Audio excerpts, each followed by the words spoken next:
So you may be thinking, that's quite interesting, but how does it actually work? So on the screen you'll see the screen is broken up into two sections. Below is the incident management process, and above the incident management process is the knowledge management process. I've included 3 support levels in the support value chain to represent the normal escalation of the incident management process. So in this scenario, the customer rings up the service desk and says, I have an error XYZ. The first thing the service desk analyst will do is search the knowledge base as part of the search early, search often process. Now they don't find any knowledge, so the first thing the service desk analyst needs to do is capture the content in the incident record and just before escalation create what they call a framed or a work in progress knowledge base article. The work in progress knowledge base article has a minimum of a title and a little bit of information about the environment, because a work in progress knowledge base article is a knowledge base article that does not yet have a solution. Before escalation, they must create that and escalate it through to the second level support team. Having a coloured indicator on the front of the incident record notifies the second level support officer, and in this case it's desktop support, that there is a work in progress or WIP article attached to this incident. They know that they have to contribute to knowledge at the same time as working on the incident. The desktop support analyst cannot find a solution, but they can find the cause, so they will add the cause collaboratively to the knowledge base article, and they will leave it in the status of work in progress.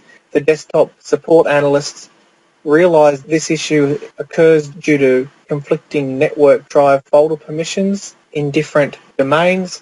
They don't have the privileges to fix this, but they know who does, so they will escalate it through to the third level support area, the network and comms area. Now the network and comms area, they know how to fix it, and they have the rights, the privileges, the skills and the tools to resolve it. So they will resolve the issue, but based on confidence level, they will put it in one of 2 statuses. If they feel that this solution will work some of the times, but possibly not all of the time, they will place it in the status of draft, meaning that they are partially confident in it, but they're not 100% confident in it. If they're confident that this solution will work in most, if not all cases, it means that they are very confident in the solution and they will move it through to the approved status.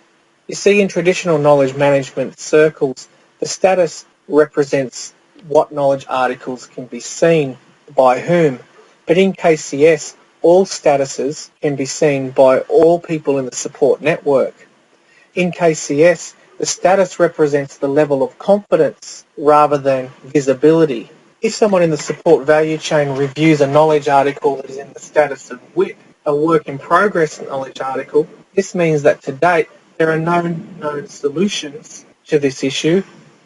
They should reuse this knowledge base article. They should validate the title and also add and review the environment and escalate it immediately through to the correct team. The WIP article notifies people to collaboratively add to this knowledge base article until the resolution is found. Work in progress knowledge base articles are helpful and speed up the escalation process and reduce rework. When people see a knowledge base article with the status of draft, this means that the knowledge base article has worked before, but the confidence level is not yet high. Now, if the solution that's stipulated in the draft knowledge base article does not work, the analyst should flag it for review and escalate it through to the escalation groups. If the knowledge base article is approved, there can be high confidence in using the solution. We know that environments change and perspectives change, so it's always worthwhile confirming that the solution that is in the knowledge base article is still valid. If it is not valid, it could be because the environment has changed and then should be flagged for an update and escalated through to the correct support group. Now in this scenario, the network comms team is confident. They've created an approved knowledge base article. They've linked it to the incident record. They've closed the incident record and it's notified the customer of the solution.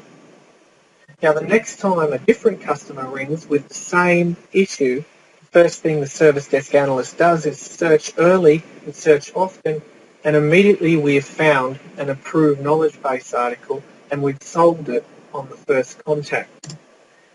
This allows us to realise efficiencies in time, cost and quality, and avoiding the extra costs associated with escalating through to second and third level. And we use knowledge management as a shift left strategy. Shift left is where you identify high volumes of repeat work in lower level, more complex and more costly support teams.